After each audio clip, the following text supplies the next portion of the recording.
Hello everyone and welcome to the Midday Brief. Coming up, calm returns to Alavanyo in Konya as feuding parties are asked to come to Accra to find a resolution to the impasse. We will be touching base with our correspondent in the area. The Auditor General's report and the malfeasance it exposed. How is Parliament reacting to it? The chairman of the Parliamentary Select Committee on Finance has been speaking. In business, minimum capital requirement of microfinance to go up. What does this mean for microfinance businesses? We'll find out on the Midday Brief. On the international front, a leading South African cleric prays for ex-president Nelson Mandela's peaceful end as he remains in a critical condition in hospital. My name is Kemini Nyamani Amano. Stay with me as I bring you details of the stories and many more in a bit.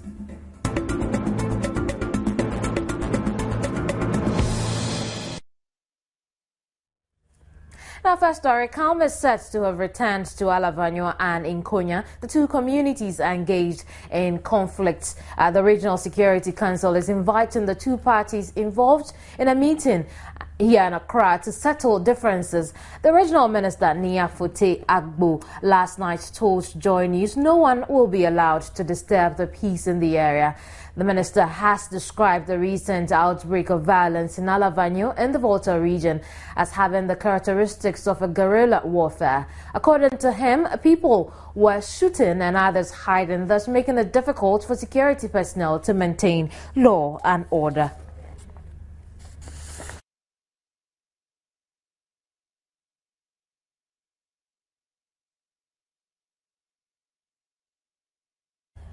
So let's go over to the telephone line and speak to our Volta regional correspondent, Jerry Komla Ado, and he'll give us the latest on the situation in Alavanyo and in Konya. Hello, Komla. Hi, good afternoon. Good afternoon to you too. What can you tell us about the situation in the Volta region now? Well, like you said earlier, the latest is that calm has been restored, but we are also getting indications that people are fleeing the township of Alavanyo for fear of their lives. That is the reports we are getting at the moment.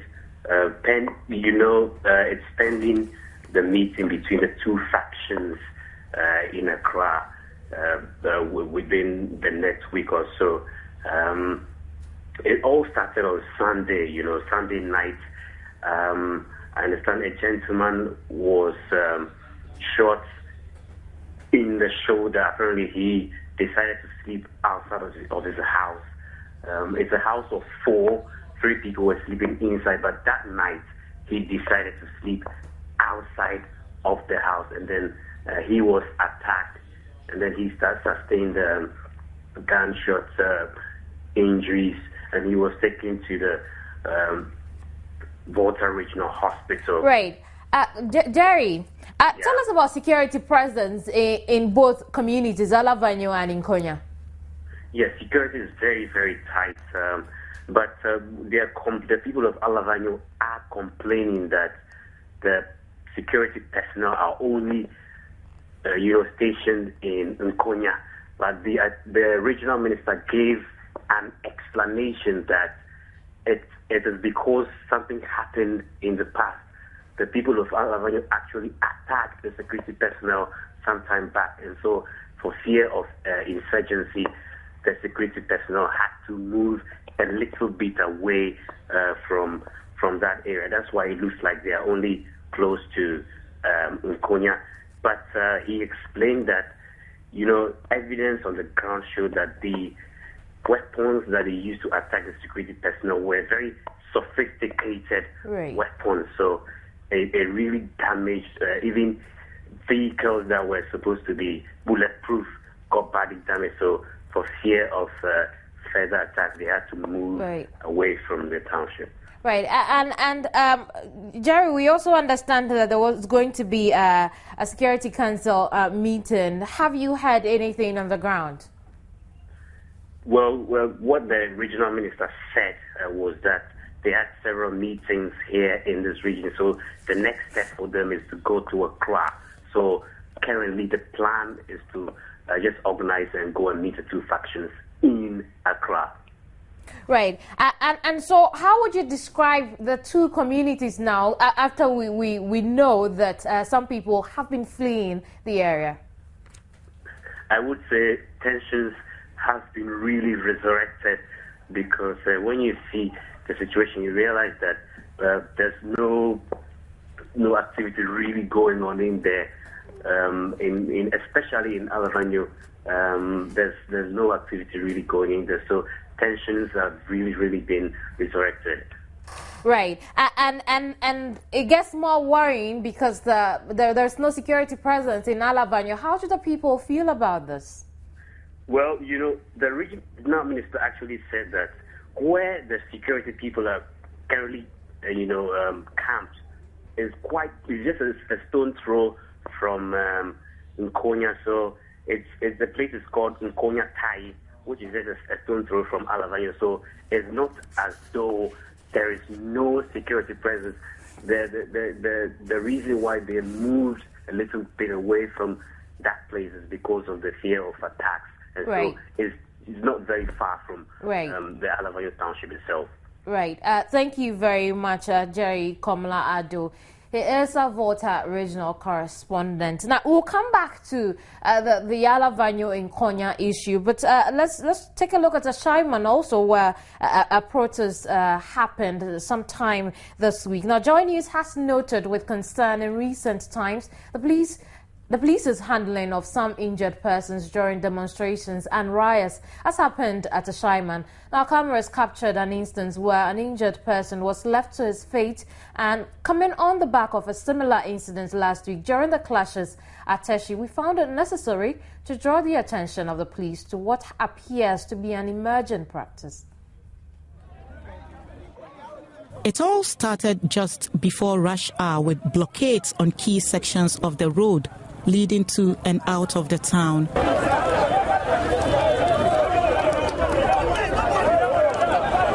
Commuters, as a result, were held up in traffic, with many others unable to access public transport, making the journey by foot.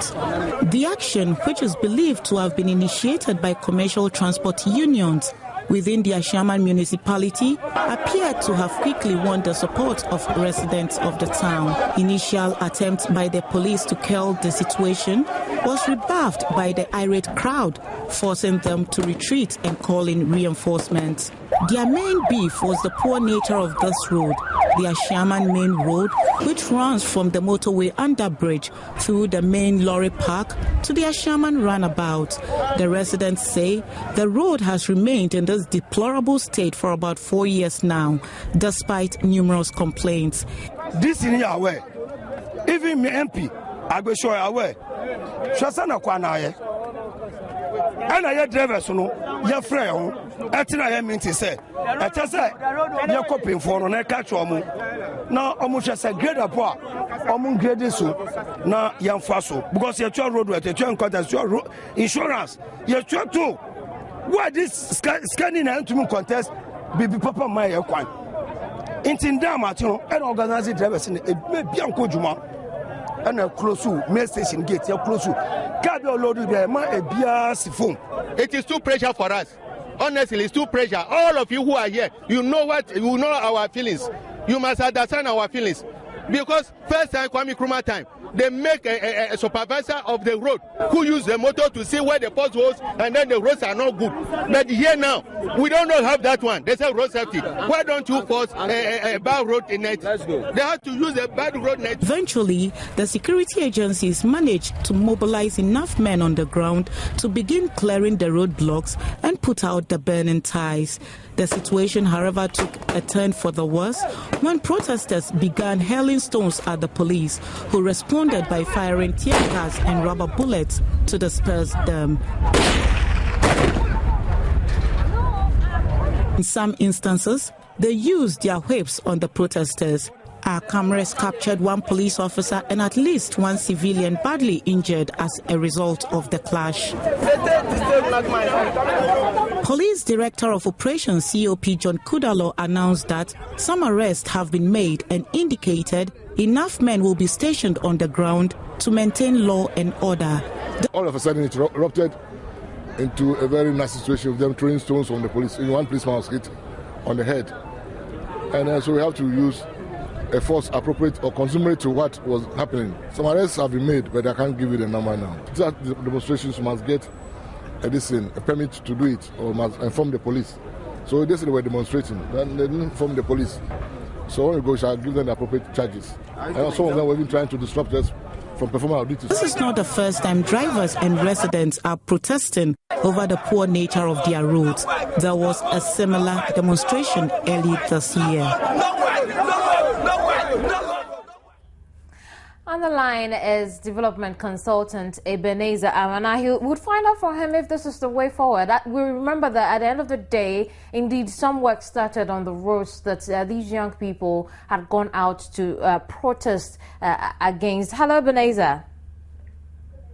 Hi, good afternoon. Right, thanks for your time on the Midday brief. But is this the way forward? Well, protests are legitimate. Entirely legitimate under current dispensation. The process could be in the form of a verbal protest to the assembly or the authorizing body. It could also be in a form of in this particular case, the protest was in the form of a demonstration, and so it is entirely legitimate.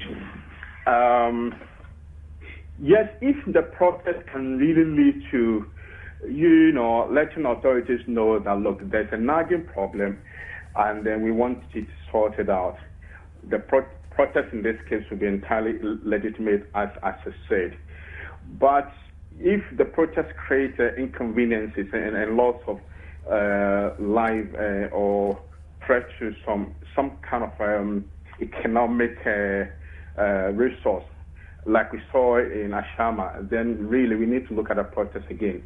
But having said that, it seems to me that the people went on this protest in the form of a demonstration because they had a feeling that their problem, which was their roads, have not much attention hasn't been given to solving that kind of problem. I also believe that this is because there hasn't been an appropriate conversation between the assembly or between the local authority or between Ghana Highways and the people. They are not really conversing appropriately to know what the issues really are. It's also because perhaps people are really venting their frustration, so that it doesn't lead to an explosion, or they are just drawing attention, as I said, to this particular problem. So as a direct response to the question you asked, whether protest is the way forward, if I understood you. Yes. Protest could be the way forward, but we as a people or the authorities should not wait for this protest to happen before they respond to matters like this. But having said that, given the fact that we are in a very politicized environment right now, all kinds of things can happen behind protests. And that's the reason why, if I say all kinds of things, it could be entirely legitimate, entirely neutral. It could be politically motivated. And that's the reason why authorities must always make sure they are doing the right thing so that they don't allow other political parties to come into the fray, hide behind protesters, to do what is untoward. In this particular instance, it would seem to me that the people had a legitimate reason to protest. As to whether the way they did was legitimate or not is another question, but I think they had a right to protest. Now, how important is the relationship between leadership, those in authorities, and people, like the everyday person, as far as development is concerned? Because for many people, it's only because there is some sort of a distance between leadership and the people, and that's why perhaps people did not think it necessary to follow some of the channels that we have to address grievances. So how important is the relationship? it is extremely important. Indeed, there are three major reasons why we embark on this kind of local government thing. I'm talking more in terms of decentralization. Right. Decentralization is expected to achieve administrative decentralization. It's also expected to achieve political decentralization and fiscal decentralization. Political because political power and authority is brought to bear at the local level, at the grassroots, very close to the people, so that if the assemblies are working properly, which I believe they are, they would have elected their representatives in the assembly. And these people are what I mean is that how they call it, assembly members. And these assembly members who know the problems in the community, and then they would converse with their people, tell them what the problems are and what assembly is doing to rectify the problem. And this kind of representation is a form of conversation, as I said. It's a form of getting to the people and understanding them, and the people understanding the constraint that is faced with the local government system. Now, the other how do you call it, issue that the decentralization is supposed to achieve is the fiscal decentralization, as I said, and where the assemblies are expected to raise revenue and to spend the revenue. Now, this is where I think the problem is. Many people, particularly in this case, in the Ashama case, believe that the assemblies have collected money and they're not using the money appropriately. In this particular sense, it may not necessarily be the case, but there has to be a conversation between the assembly again and the people that this particular project is coming from the national level, okay, and there are serious constraints that the nation is really facing at this point in time. That's the reason why we need to appeal to everybody to exercise some kind of restraint. Right.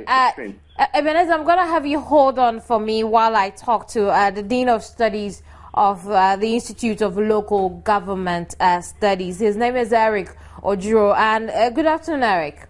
Good afternoon, my sister. Right. Thanks for joining us in this conversation. But Ebenezer has been talking to us about decentralization, and it started from the fact that some of the channels for addressing grievances have not been made so clear. And so we've got to the point where the grassroots is engaged in all sorts of protests to demand what is due them. How did we get to this point? Why do we find that at all?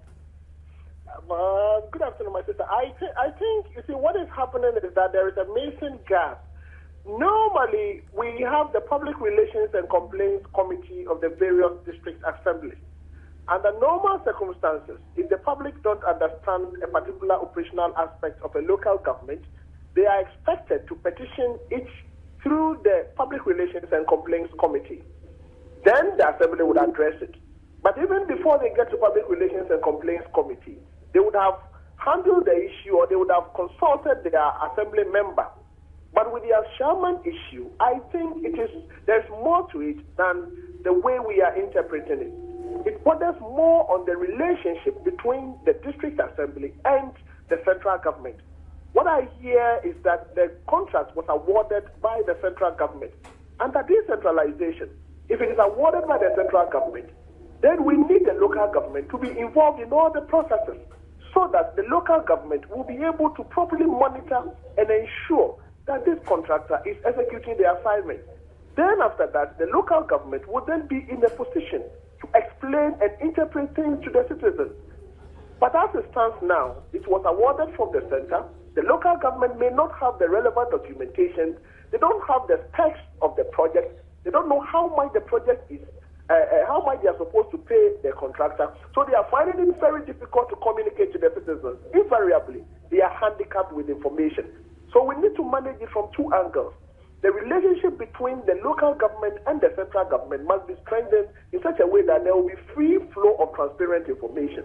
Then after that, the assemblies themselves should be very proactive in opening up their systems to the citizens. And they should also ensure that these town hall meetings that are mandatory for them to periodically convey information to the citizens are always held. Because if you don't do that and you keep them in the dark, You give them the opportunity to pick up issues and then listen to whatever they hear from people.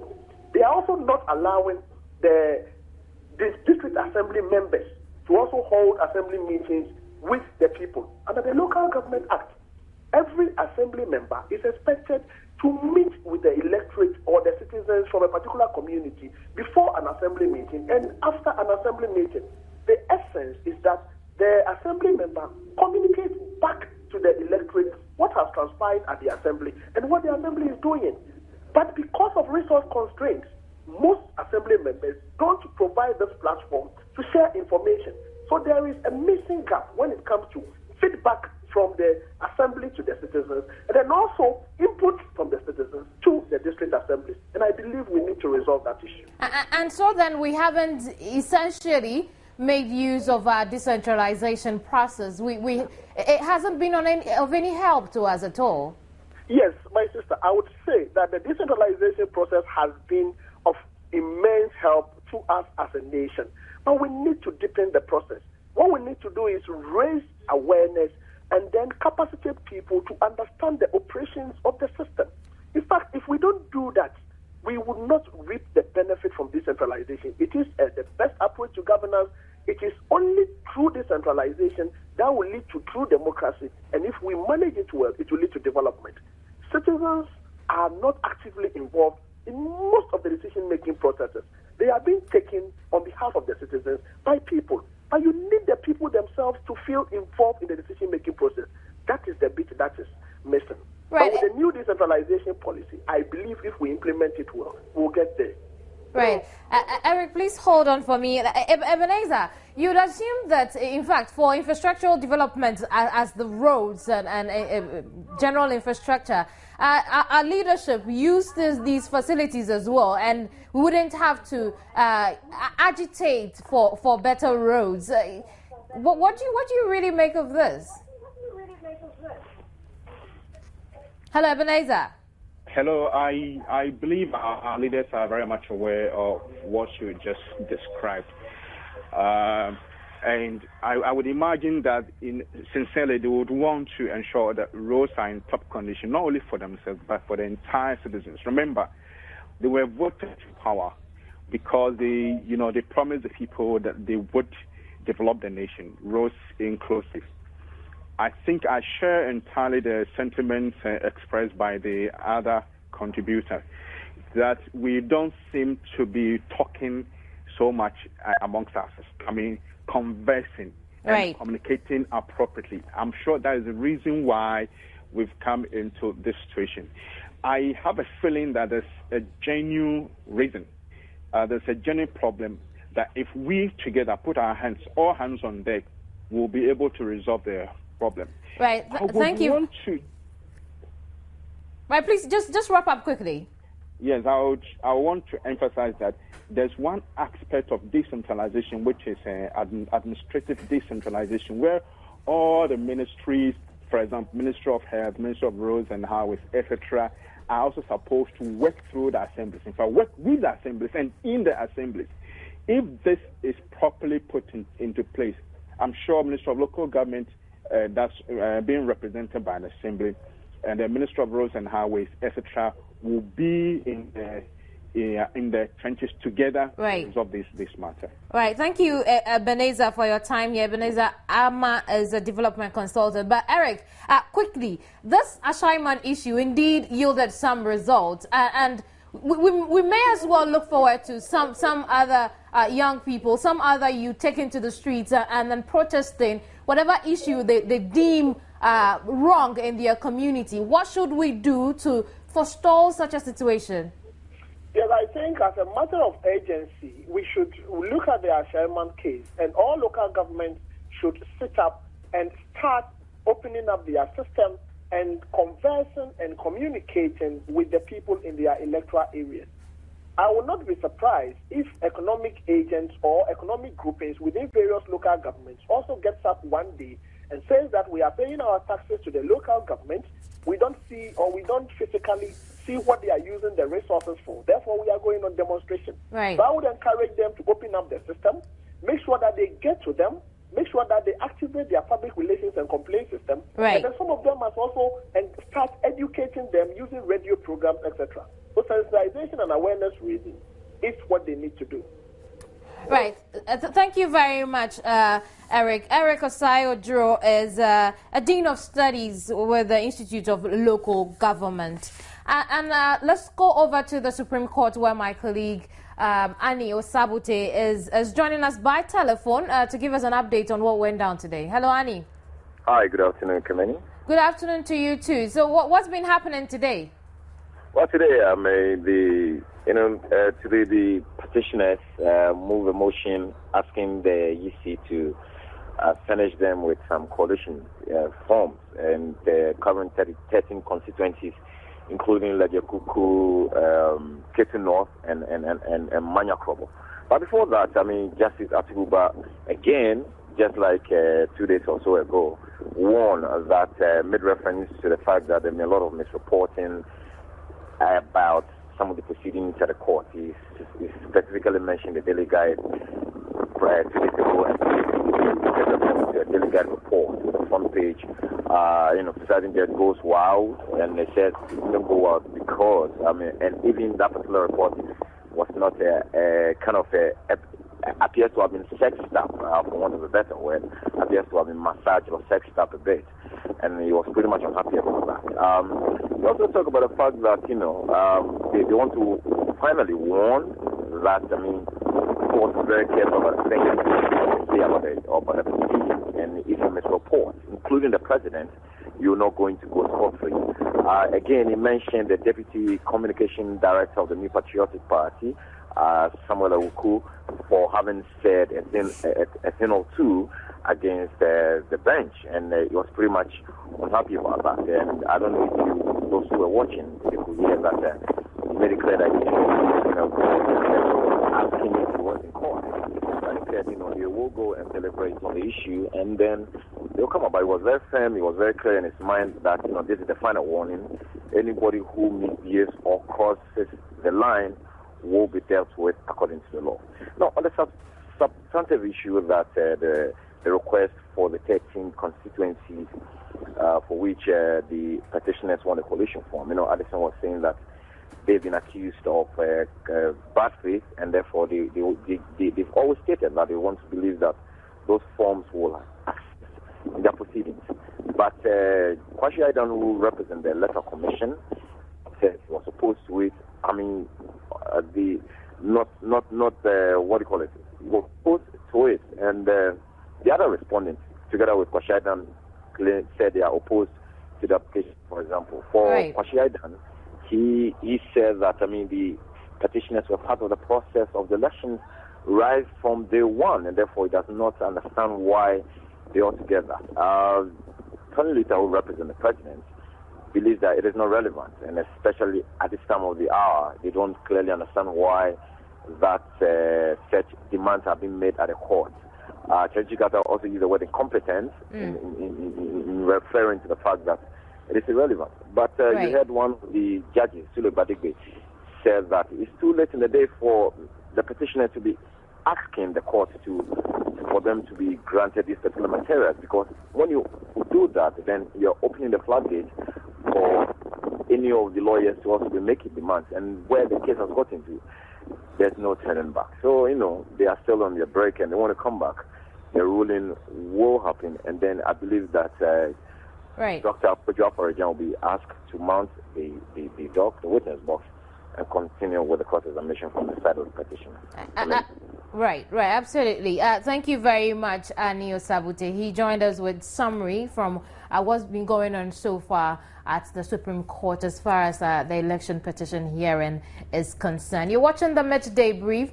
When I return, we'll do some more news.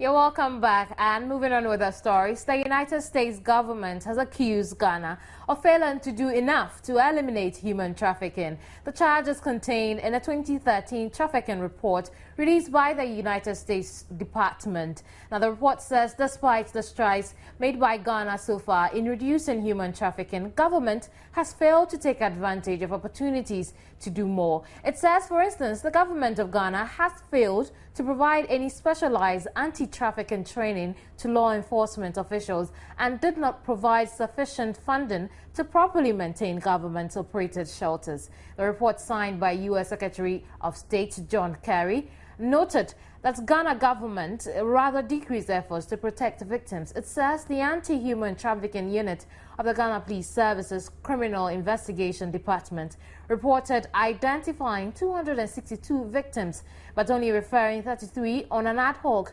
basis to government and NGO-run facilities offering protective care. Now, in its recommendations, the United States government urged Ghana to increase efforts to investigate and also prosecute trafficking offences, convict and punish trafficking offenders. It also asked government to adopt an ally to implement effectively the 2005 Human Trafficking Act and ensure the maintenance of government-operated shelters, improve data collection and report on victims identified and assisted. Right, on to other news. We'll talk to, we're trying hard to raise Ghana Police Service Superintendent Patience Quay on the telephone. When we get here, we'll try and find out exactly what they make of the recommendations that we've heard from the United States government and its report as well. But let's move on to some other stories. The UK government has been clarifying reports on proposals to institute a £3,000 sterling deposit for visitors from high-risk countries before being allowed to enter the United Kingdom, and only to be refunded at the end of their stay. Now, a statement from the British High Commission says the policy, which aims to tackle abuse in the immigration system, was announced some time ago and is still under consideration. Though it concedes Ghana is being considered as a pilot country, along with many others, it says no final decision has been made yet. Now, the statement adds that in the event that a pilot scheme goes ahead, the vast majority of visitors would be processed in the normal way, and that only a very small number of the highest risk visitors would be required to pay a bond. Well, I think the first most important thing to say is right now nothing has changed. So people should be applying for their visas in the normal way, and that means two important things. First of all, apply in good time. We want you to apply in good time, and do everything that's asked of you in terms of the application process, all the information that is required online. So all of that carries on as normal, no change whatsoever, and we do want people to come to the UK and come in the right way, apply in the right way. We want them to do that. So a certain amount of misunderstanding is out there, I think, about this possible visa bond issue, and the most important thing to say about that is nothing has been decided if it's introduced. It would depend on people's application profiles. So I think that brings us back again to the really important thing, which is that people should always apply for their visas in the right way. So provide the documents that are asked of you. Don't give misinformation in the form. If people do all of that in the right way, even in this new system, if it were introduced on a pilot basis, for most people there would be no issue whatsoever. I don't see why there should be reprisals to something that hasn't been decided or introduced. That's the first thing to say. So it's speculation on speculation. Each country must make its own decisions on its visa policy and its immigration policy. And it's interesting here in Ghana right now, there's a debate about, some people coming in from outside and how you regulate irregular migration flows. So, we'll stay in touch with everybody, but I want to come back to this really, really important point. Nothing has changed. Nothing has been decided. If a new system did come in, it would affect only a very, very small percentage of applicants. Right, and so we we gave you a brief story on anti-human trafficking and the United States accusing the country of not doing much to curtail the practice here in the country. Now, on the telephone line is James Kofi Annan. He's Executive Director of Challenging Heights. Now, the interesting thing is James himself was a victim of human trafficking, and now he's an older person, and he has Challenging Heights, which also takes care of people who have been human trafficked. And James is joining us today on the Midday Brief to tell us a story, what he thinks of human trafficking now, and also the report that the United States has come up with. Hello, James. Hello, yes. Thank you very much for having me on your show. Absolutely. It is a report that I am not surprised about. Because if you recall, just a couple of weeks ago when we had the World Day Against Child Labor, I made a point that it doesn't appear we are serious about the fight against human trafficking, right. Specifically child trafficking. We have many laws and policies, which is beautiful. That is what we know how to do best. But we don't have the capacity. We have not created the resource capacity to be able to fight the problem. And we are even at so many instances denying that this issue of child trafficking exists. And that is one of the problems. I believe that it is important for us to accept the fact that we have a problem. Once we accept the fact that we have a problem, it is important for us to create the necessary machinery to provide solution to the problem. Once we do that, then we will be on our way to preventing this human trafficking phenomena from occurring in our country. Right now, you've been working with victims of this human trafficking phenomenon. And now, one of the recommendations from the United States that we adopt an ally, to help curtail the situation as best as it can. You have been with these people. In fact, you have experienced it before. Is that the way forward? An ally, and then that's it? You see, the ally, as we talked about, is something that we can say is an addendum to the law itself. No, we have the Human Trafficking Act, which was passed in 2005. And in order to effectively implement the act, you need an ally, which is the legislative instrument, to more or less codify the provisions in the law. So it helps prosecutors to prosecute offenders. Now, one of the solutions that we are prescribing is to ensure that offenders, those who traffic children, are prosecuted. So the ally is another way forward to making sure that prosecution is successful. But that is not the only solution. In fact, that is just a small percentage of the solution. The real solution is to ensure that the law works in its entirety. And I'm talking about the Human Trafficking Act, I'm talking about the Children's Act. The Children's Act ensures that every child goes to school. So the law must work to ensure that every child goes to school. Look at the street of Accra. Just put your mind to the street of Accra. Don't we have many hundreds of children roaming the streets of Accra during school hours? Don't we have police people who are supposed to enforce this law also roaming together with these children on the streets? Right. What are you talking about? Can a policeman tell me that when you see a robbery happening in somebody's house, you will need to get a report before you arrest the person? Why can't we ensure that the law works even as we see glaringly children on the streets? Right.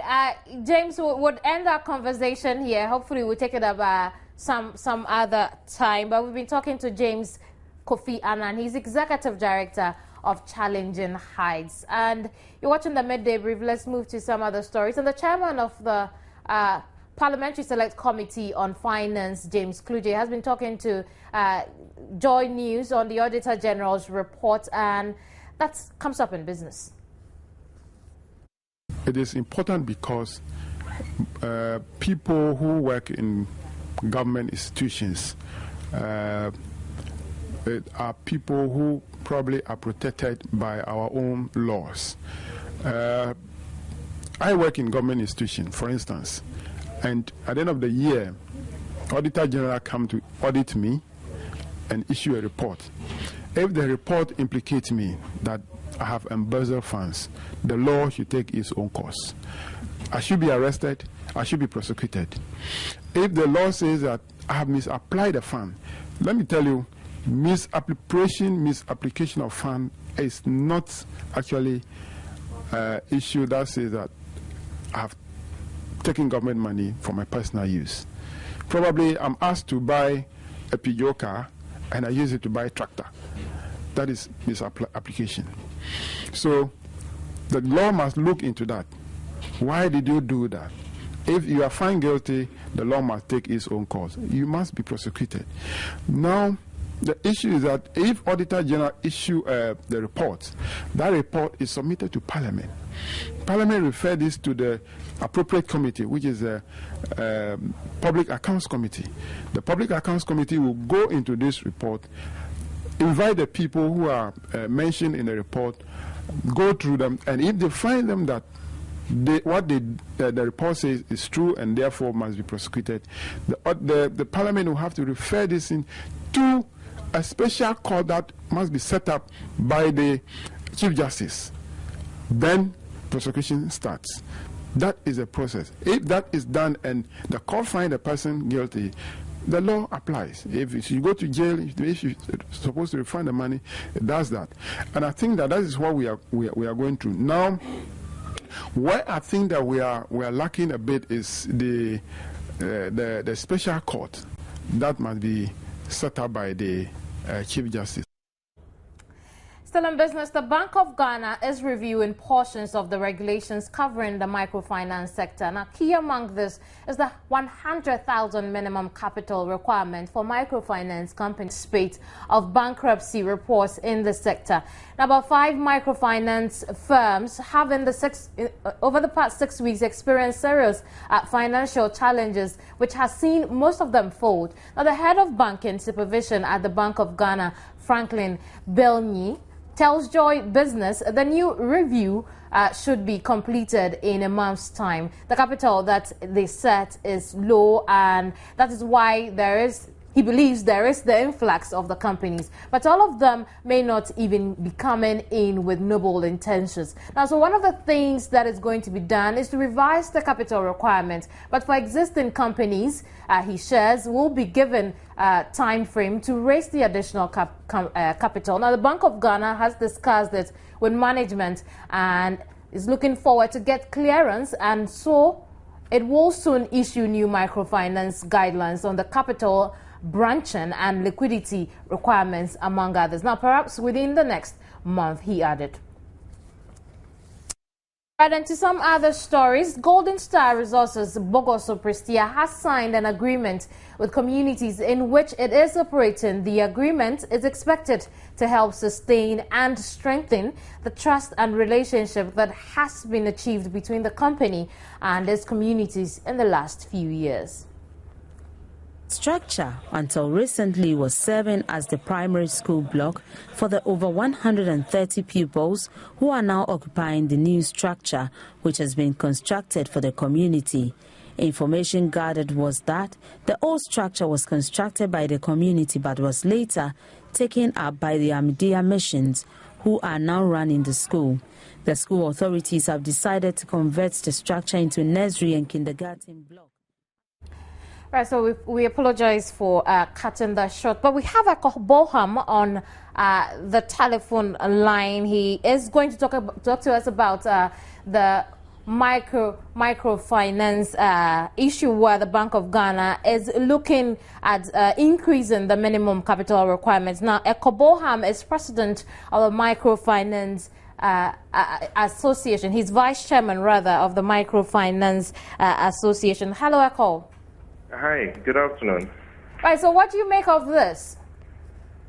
Well, basically, we are in constant touch with Bank of Ghana, and we knew that this will come up as part of tightening the regulation, and we are fully aware, but we are waiting officially for the details as to the tenor and the room that will be given in terms of this new directive. Right, so does the association also is your association also of the view that there is an influx of companies in your sector, microfinance, an unreasonable influx, really? I won't term it unreasonable influx. It's a sector where the demand is extremely huge, and the main focus of microfinance is to serve the base of the economy, those who don't get opportunity or are excluded from the financial services in the main traditional banks. So there's huge demand for such services. But with respect to the influx, we from the association part currently we have about 580 registered membership of various companies who are scattered across the length and breadth of the country. We believe that the central bank knows exactly what they are doing, and as to the increase in the stated capital, we can speak specifically to that when the full directive comes out, but we know what is actually about to be released. We have an idea, but we'll wait for the official position, then we'll speak on that. Right now, some of the reasons given for the consideration of an increase in the minimum capital requirement is because the Bank of Ghana has seen a lot of bankruptcy issues within the microfinance sector. Some companies have folded up. Now, what are the effects that your association foresees that the increment or the possible increment would have on the sector? Well, there are two-pronged approach to this. The increment in itself is good, but the conditions that will be attached to increment is what we need to look at. When you increase the stated capital of every business, you give that company enough room to carry on extra business. It gets enough standing to take on any risk that comes to it. That's one. Two, it also helps in the cost of funding, because if you have a minimum or a low capital base, you always need to rely on debt to be able to finance some of your products. But if your stated capital is also up, you're able to use your own funds to service some of your products. So it has its advantages. It has little disadvantages as well. But we believe that we are in transition. This regulation started virtually about a year ago. And before that, it was just a free-for-all, so many people doing anything that they want within the financial sector. So we are going through a transition. And as Bank of Ghana strengthens its regulation, it will be for the betterment of all. And at the end of the day, I believe that the industry is still strong. We do have one or two companies that are having issues. It goes beyond stated capital. That goes to more or less like strengthening their managing capacity, their liquidity, understanding of the liquidity ratios, how to oversee the entire company's success. And it's a skill that the association is helping its members in various training programs with the support from Ministry of Finance through the RAPID project. So we are doing more to build the capacity of various members as well. And we know that the industry is very solid. And so your members are not concerned about a possibility of being thrown out of business? As I said, with respect to that, we can't speak much, because definitely there will be a room for adjustment. The initial capital, 100,000, we've had it for over a year. And I don't think that Bank of Ghana will say from day one everybody should increase its capital to the new capital, just like they did for the traditional bank. There will be some room for them to adjust as time goes on. But as I said, we've not gotten the final directive from Bank of Ghana yet, so we can't speak tentatively to that. We can only, I can say, just suggest that this is what it will be. Right. Thank you very much. EKOW BOHAM is National Vice Chairman for the Microfinance Association. He's been talking to us on the possible review of the minimum capital requirement from 100,000 to perhaps something. Time now for showbiz news. And the first ever Accra International Film Festival was launched yesterday by the Deputy Minister of Tourism, Culture and Creative Arts, Jifa Abulagomashi. Now, the importance of this festival, according to her, is to encourage people outside Ghana and Africa by entreating local producers and film directors to use our traditional dances and food and local costumes in our projects. The Deputy Minister for Tourism, Culture and Creative Art, Jifa Gomashi, said the importance of the IAFF was for local producers and directors to showcase local culture in their films and movies. She noted the Accra International Film Festival was an opportunity to correct some of the negative perception people living outside the continent have on Africa. The program saw the first screening and premiering of the film Black Girls, which was directed and produced by the Hollywood superstar Bill Duke.